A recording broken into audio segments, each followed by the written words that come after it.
आज के इस गरिमामय समारोह में उपस्थित केंद्रीय कला संस्कृति एवं संसदीय कार्य राज्य मंत्री श्री अर्जुन राम मेघवाल जी, राजस्थान सरकार के शिक्षा मंत्री डॉक्टर बी डी कल्ला जी, ऊर्जा मंत्री श्री भवन सिंह भाटी जी, विश्वविद्यालय के कुलपति प्रोफेसर विनोद कुमार सिंह जी, कुलसचिव यशपाल आहूजा जी, विश्वविद्यालय प्रबंध बोर्ड विद्या परिषद के सदस्यगण,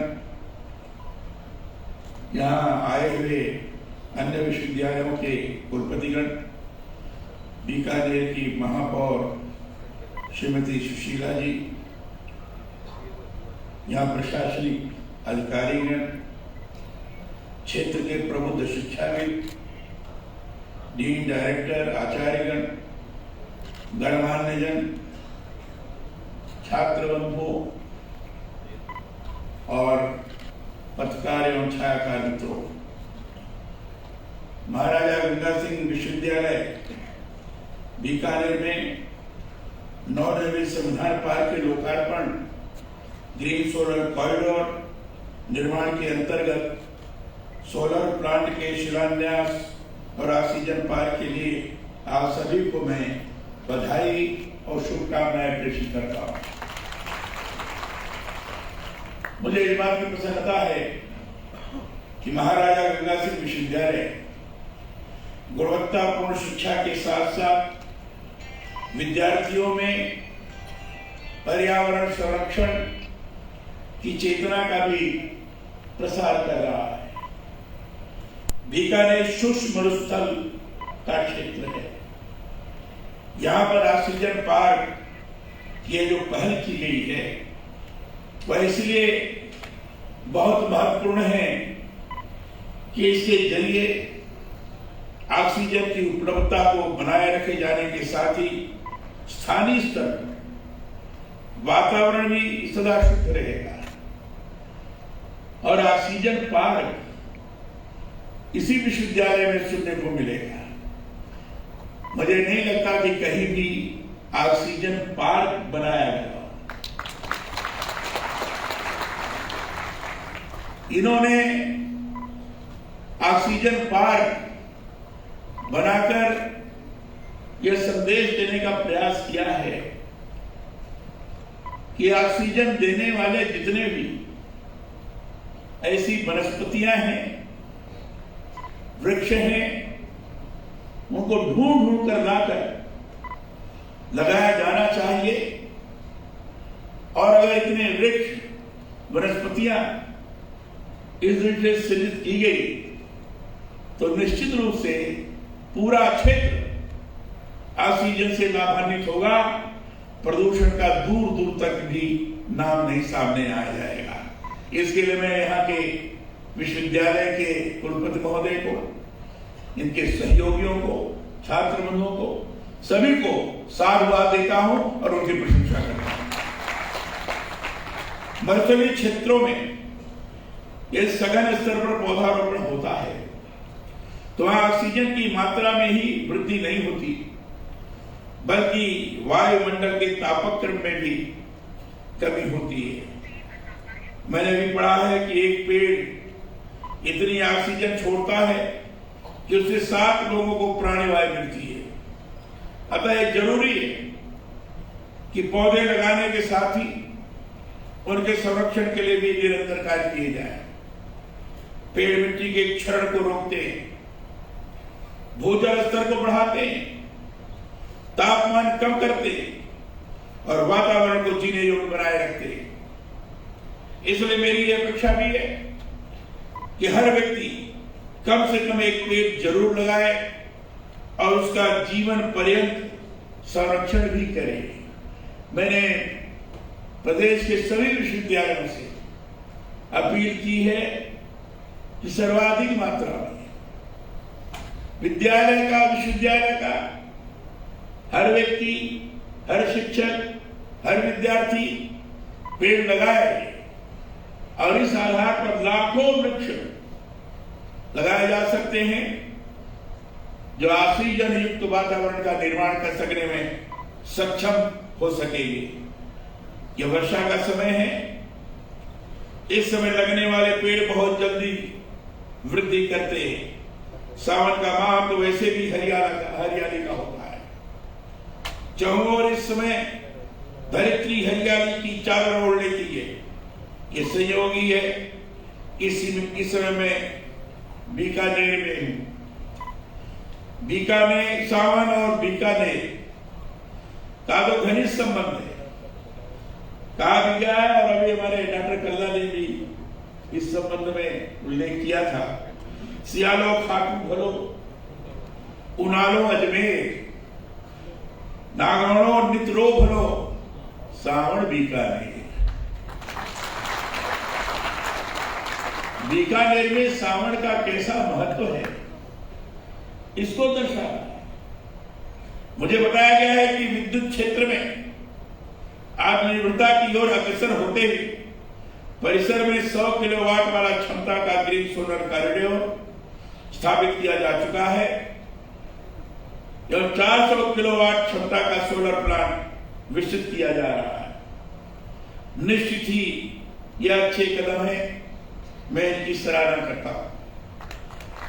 देश इस समय आजादी का अमृत महोत्सव मना रहा है। भारत की स्वाधीनता के 75वें वर्ष के अवसर पर संकल्पित यह अमृत महोत्सव राष्ट्र निर्माण की जड़ों से जुड़ने का अनूठा पर्व है। पहली बार देश में ऐसा हुआ है जब हमारे स्वाधीनता सेनानियों की स्मृति को जीवंत रखने और आजादी आंदोलन में जुड़ी घटनाओं के आलोक में देश की संस्कृति और लोगों के शानदार इतिहास को अक्षुण्ण रखने का यह पर्व देश भर में विविध स्तरों पर मनाया जा रहा है। अभी अनसंग हीरो की बात की गई, जिसको श्रीमान मेघवाल जी ने बड़े ही जोरदारी के साथ प्रस्तुत किया था। कुछ अनसंग हीरो के नामों का उल्लेख करते हुए उन्होंने स्वतंत्रता संग्राम के अंदर किस ढंग से देश विरोधियों के विरुद्ध कार्रवाई की, देश के लूटने वाले, देश पर शासन करने वाले जो बाहर से आए थे, ऐसे लोगों को भगाने की दिशा में किस प्रकार का प्रयास किया था और उनको भारत के अंदर किस प्रकार के शौर्यशाली लोग विद्यमान हैं, इसको भी अपने कर्तव्य के आधार पर उनको एहसास कराने का प्रयास किया था। ऐसे लोगों का उल्लेख भी किया है। बहुत सारे ऐसे लोग हैं और ऐसे सब लोगों को याद करने का यह अवसर है। यह अमृत महोत्सव ऐसे सब लोगों को याद करने का है। विचार करें, सूर्य से हम सभी आलोकित होते हैं और सूर्य का यह प्रकाशित चंद्रमा में चांदनी बनकर धरती पर प्रतिबिंबित होता है। चंद्रमा अमृतांशु है, अमृत किरणों वाला। इसकी किरणें कभी मिटती नहीं। अमृत से ओतप्रोत होने के कारण यह अक्षीण है। भारतीय संस्कृति को भी मैं इसी तरह क्षीण मानता हूं, अक्षीण, जो क्षीण नहीं हो सकता। इसीलिए तो कहा भी है, यूनान रोमा सब मिट गए जहां से।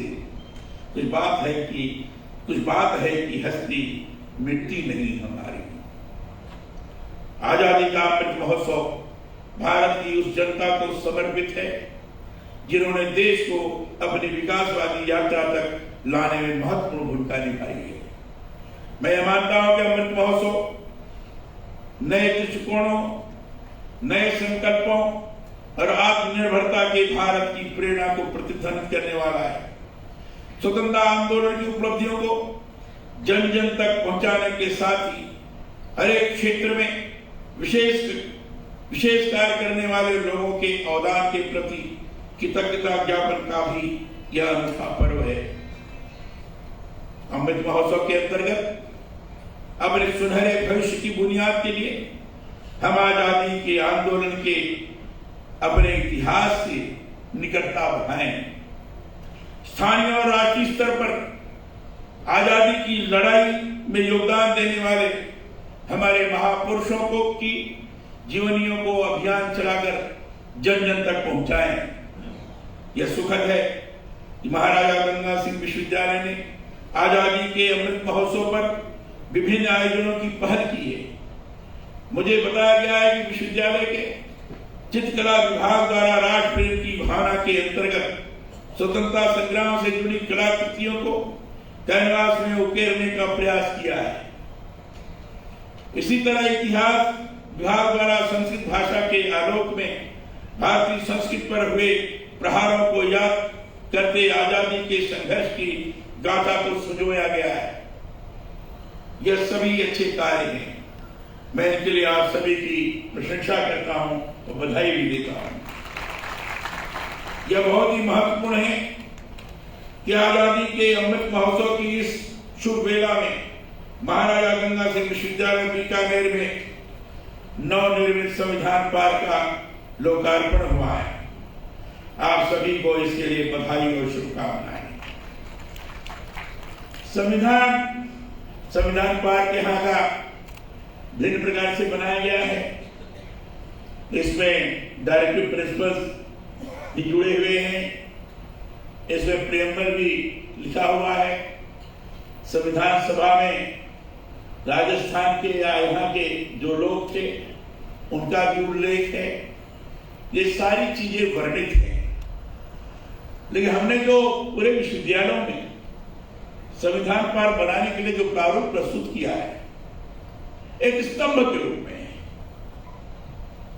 और वो स्तंभ ऐसा स्तंभ है कि स्तंभ के मूल में चारों तरफ संविधान का जो 22 भाग है, 22 भागों में मूल संविधान का आप देखेंगे तो एक एक भाग पर भारतीय संस्कृति से संबंधित, भारतीय महापुरुषों से संबंधित, भारतीय सभ्यता से संबंधित चित्रकारी की गई है। महापुरुषों की भी चित्रकारिता है। एक एक भाग में एक एक प्रकार की चित्रकारी है। उसमें भगवान राम का भी है, भगवान कृष्ण का भी अर्जुन को उपदेश देते हुए है, महात्मा बुद्ध का भी है, मोहनजोदड़ो हड़प्पा के सभ्यता के प्रत्येक सारी चीजों की है, गुरु गोविंद सिंह का भी है, छत्रपति शिवाजी महाराज का भी है। सब चित्र है। एक एक भाग में चित्र से अंकित किया गया है। अब केवल एक भाग के चित्र को देखेंगे तो पता लगेगा इस संविधान के इस भाग में क्या है। जो संविधान स्तंभ बनेगा उस संविधान स्तंभ के मूल में सारा 22 भाग चित्र के माध्यम से अंकित किया गया है। और उसे समझा जाता है कि इसमें संविधान भारतीय संस्कृति, संविधान के मूल में भारतीय संस्कृति है। उसके द्वारा यह संविधान हमारे सामने प्रस्तुत किया गया है, निर्मित है। भले ही बाहर के देशों के विभिन्न संविधानों का अध्ययन करने के पश्चात हमारे संविधान सभा में इसको सुनिश्चित किया होगा, लेकिन इसके मूल में भारतीय संस्कृति की केवल अवधारणा मात्र नहीं तो भारतीय संस्कृति का स्वरूप भी विद्यमान है। और इसलिए एक एक भाग पर चित्रकारी करते हुए ये दर्शाने का प्रयास किया गया है। फिर जो स्तंभ बना है, स्तंभ के बाएं तरफ जो संविधान में फंडामेंटल राइट्स हैं, फंडामेंटल राइट्स को लिखा गया है। दाहिने तरफ जो मूल कर्तव्य है, मूल कर्तव्य को लिखा गया है। बीच में जो मूल संविधान है और प्रियम्बल जो उद्देश्य का मैंने आपके सामने पढ़ के सुनाई है, प्रियम्बल जिस तरीके से चित्रकारिता के साथ व्यवस्थित तौर पर सुसज्ज करके संविधान के अंतर्गत है, उसी प्रकार का पेपर वो संविधान स्तंभों पर भी है। फिर आगे चल करके जो डायरेक्टिव प्रिंसिपल्स हैं उसको भी पूरा लिखा गया है।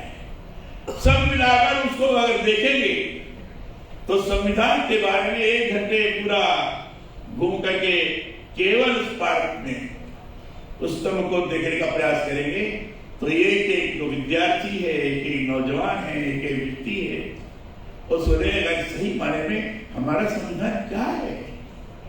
और इसी संविधान के माध्यम से भारत जैसा बड़ा लोकतांत्रिक देश संचालित हो रहा है, और इस संविधान के बारे में अगर हमको जानकारी नहीं होगी ये दुर्भाग्यजनक होगा।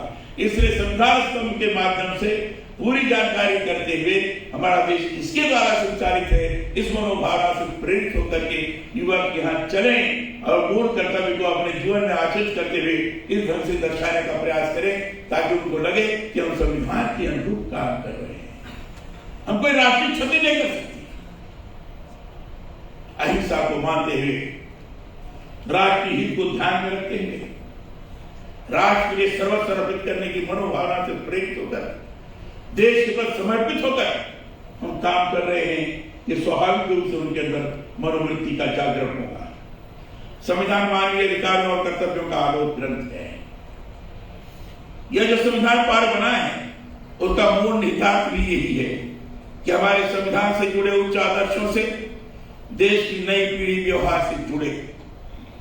संविधान ने हमें अधिकार दिए, परंतु साथ में कर्तव्य भी जुड़े हुए हैं। इनके प्रति हमें जागरूक रहने की जरूरत है। भारतीय संविधान संघात्मक होने के साथ एकात्मक भी है। यह हमारे संविधान की बड़ी विशेषता ही है कि इसमें प्रस्तावना में उसके उद्देश्य, लक्ष्य और सार को संक्षेप में जैसे समेट दिया गया है। संविधान की प्रस्तावना हम भारत के लोग में लोकतांत्रिक शासन पद्धति की गरिमा ही निहित नहीं है, बल्कि इस बात की घोषणा भी है कि संविधान अपनी शक्ति सीधे जनता से प्राप्त करता है। संविधान प्रारूप समिति के सभापति डॉक्टर भीमराव अंबेडकर ने संविधान समिति के मसौदे में इस बात को खास तौर से रखा कि हमें ऐसी सरकार चाहिए जिसमें सत्ता में बैठे व्यक्ति इस बात को समझते हो कि कब सरकार की आज्ञाकारिता समाप्त हो जाती है और प्रतिरोध प्रारंभ हो जाता है। सरकार जनता की होनी चाहिए, जनता के लिए होनी चाहिए और जनता द्वारा ही चुनी होनी चाहिए। संविधान के आलोक में उनकी कहीं इस बात पर हम विचार करेंगे तो यह भी पाएंगे कि राजनीतिक लोकतंत्र से ही हमें संतुष्ट नहीं हो जाना चाहिए। अपने राजनीतिक लोकतंत्र को हमें सामाजिक लोकतंत्र का रूप भी देना चाहिए। सामाजिक लोकतंत्र का अर्थ है स्वतंत्रता, समता और बंधुत्व, फ्रीडम, लिबर्टी एंड फ्रेटर्निटी जिसको कहा गया है। भारतीय संविधान में इन सिद्धांतों पर इसलिए जोर दिया गया है कि इसी से मानवीय गरिमा को सभी स्तरों पर स्थापित रखा जा सकता है। भारतीय संविधान दुनिया का सबसे बड़ा हस्तलिखित संविधान है। मैं इसे मानव अधिकारों और कर्तव्यों का वैश्विक दस्तावेज मानता हूं। मेरा यह मानना है कि मानव अधिकारों की सुरक्षा की विश्वसनीय व्यवस्था कहीं पर है तो भारतीय संविधान में ही है। इसलिए संविधान से हर वर्ग का जुड़ाव जरूरी है। विश्वविद्यालयों में संविधान पार्क निर्माण के पीछे मेरी मंशा यही रही है कि देश के भावी नागरिक संविधान प्रदत्त जीवन मूल्यों से शिक्षण के दौरान निरंतर पोषित हो। संविधान के उच्च आदर्श मूल्यों में उनकी आस्था रहेगी, तभी भारत फिर से विश्व गुरु बनने की ओर अग्रसर हो सकेगा। यह जानकर शुक्र लगा कि विश्वविद्यालय परिसर में निर्मित अहिंसा पार्क में राष्ट्रपिता महात्मा गांधी जी के विचारों एवं उनकी जीवनी को प्रदर्शित किया गया है। महात्मा गांधी युग पुरुष थे। विश्वविद्यालय अहिंसा पार्क यहां आने वाले विद्यार्थियों को उनके आदर्शों से जोड़ने के साथ ही अहिंसा परमो धर्म के दिए उनके जीवन मूल्यों से भी साक्षात कराएगा। मैं चाहता हूं आपका यह विश्वविद्यालय शिक्षा के क्षेत्र में देश का उत्कृष्ट केंद्र बने। अभी केंद्रीय विश्वविद्यालय के लिए हमारे बीडी कल्ला जी ने आग्रह किया है। शायद उन्होंने इसलिए किया होगा कि यहाँ केंद्रीय मंत्री बैठे हुए हैं और प्रधानमंत्री जी के बड़े नजदीकी भी हैं, तो निश्चित रूप से क्या प्रयास हुआ तो केंद्रीय विश्वविद्यालय हो सकता है, कोई कठिन बात नहीं। देश में जो नई शिक्षा नीति बनाई गई वह वैश्विक स्तर पर तेजी से जो बदलाव हो रहे उनको आत्मसात करने विद्यार्थियों के सर्वांगीण विकास को बढ़ावा देने वाली है। मैं चाहता हूं राष्ट्रीय शिक्षा नीति के आलोक में आपका विश्वविद्यालय विद्यार्थी केंद्रित शिक्षा के उत्कृष्ट केंद्र के रूप में अपनी पहचान बनाए। शिक्षा वही सार्थक है जिसमें नएपन पर जोर हो। शैक्षिक नवाचारों को जितना अधिक हम अपनाएंगे उतना ही हर क्षेत्र में आगे बढ़ने के रास्ते खुलते चले जाएंगे। पढ़ाई के साथ साथ शिक्षा रोजगारोन्मुखी भी तभी बनेगी जब समय संदर्भों का समावेश करते हुए उसमें नवाचारों को अपनाया जाएगा। मैं चाहता हूं महाराजा गंगा सिंह विश्वविद्यालय शैक्षिक नवाचारों के अंतर्गत आत्मनिर्भर भारत की आवश्यकताओं के अनुरूप भविष्य की नई राहों का सृजन करे। आपके यहाँ स्थापित इनोवेशन केंद्र इस दिशा में महत्वपूर्ण भूमिका निभा सकता है। इसे और अधिक प्रभावी रूप में विकसित किए जाने की भी आवश्यकता है। मैं विशेष रूप से बधाई देना चाहूंगा। मैंने अन्य विश्वविद्यालयों में तो नहीं देखा, मैंने टेक्निकल यूनिवर्सिटीज भी देखा है, लेकिन वहां भी ये चीज नहीं दिखाई पड़ी। लेकिन आपने इनोवेशन सेंटर खोलकर एक नई दिशा प्रदान की। और मैं समझता हूं इस इनोवेशन सेंटर्स के माध्यम से इंक्यूबेशन सेंटर से प्रारंभ करिए और उसके आधार पर जो युवक हैं नया इनोवेशन के साथ साथ इंक्यूबेशन सेंटर पर प्रशिक्षण प्राप्त करते हैं, स्वयं रोजगार प्रदान करने वाले बन सकते हैं, छोटे छोटे स्वयं उद्योगों को भी आगे बढ़ा सकते हैं, स्टार्टअप प्रारंभ कर सकते हैं। और मैं समझता हूं युवकों के अंदर आत्मविश्वास को बढ़ाने की दिशा में इनोवेशन सेंटर्स महत्वपूर्ण भूमिका को निर्वहन कर सकता है। मैं निरंतर ये बात कहता रहा हूं कि शिक्षा व्यक्ति को संस्कारित ही नहीं करती, जीवन में निरंतर आगे बढ़ने के अवसर देती है। जो समाज जितना अधिक शिक्षित होता है उतना ही उन्नत भी होता है। बगैर किसी भेदभाव के शिक्षा का सुदूर स्थानों तक प्रसार कैसे हो, इसके लिए भी हम सभी को निरंतर प्रयास करने की जरूरत है। यह अच्छी बात है महाराजा गंगा सिंह विश्वविद्यालय द्वारा शैक्षणिक उन्नयन के लिए कार्य करने के साथ ही खेलकूद से जुड़ी स्वस्थ प्रतिस्पर्धाओं का बेहतरीन वातावरण बनाया जा रहा है। साइकिलिंग व अन्य खेल प्रतियोगिताओं में विश्वविद्यालय अग्रणी रहा है। आपके यहाँ इस संबंध में जो सुविधाएं विकसित की गई हैं वे खिलाड़ियों के लिए राष्ट्रीय और अंतर्राष्ट्रीय स्तर की खेल प्रतियोगिताओं की तैयारी के लिए महत्वपूर्ण है। शिक्षा के उत्कृष्ट केंद्र के साथ साथ स्पोर्ट्स हब के रूप में भी विश्वविद्यालय की भविष्य में पहचान बनेगी, ऐसा मेरा पूरा विश्वास है। वो पहचान आप प्रभावी तौर पर जरूर बनाइए विभिन्न प्रकार के इस तरह के आयोजनों को करते हुए। हमारा जो संविधान है वह हमें जीवन को आदर्श ढंग से जीने के आलोक पथ की ओर अग्रसर करता है। इस दृष्टि से संविधान और इससे जुड़े मूल्यों के प्रति हम सबकी आस्था भी जरूरी है। विश्वविद्यालयों में संविधान पाठ इसी दृष्टि से विकसित किए जा रहे हैं।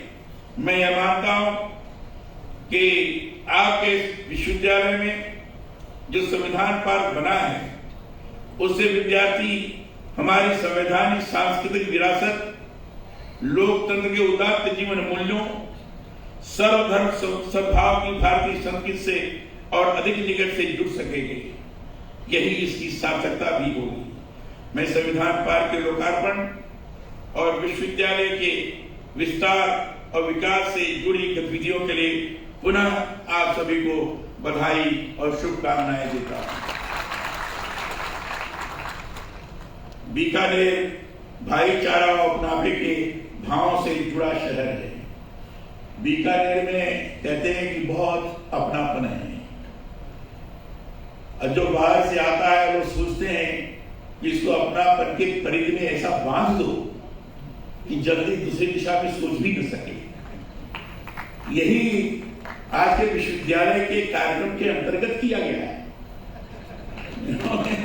उन्होंने प्रारंभ से ही जिस तरीके से स्वागत का, जुलूस का और वह स्वरूप निर्माण किया, ये लगा कि ये क्या हो रहा है। मैं इसको अपनापन ही मानता हूं। ये गीता में के अपनेपन का अतिरेक है, अधिकता जिसको कहते हैं। और जब अपनेपन का अतिरेक होता है तो व्यक्ति चाहे वो करने वाला हो या जो भाग लेने वाला हो, दोनों भाव विह्वल होते हैं। आपने जिस तरीके से आज यहाँ आने पर अपनेपन के अतिरेक से मुझे बांधने का प्रयास किया है, इसके लिए आपको बहुत बहुत धन्यवाद, बहुत बहुत मैं आभारी हूँ। और इतनी बात कहकर मैं अपनी बात को समाप्त करता हूँ। बहुत बहुत धन्यवाद। जय हिंद।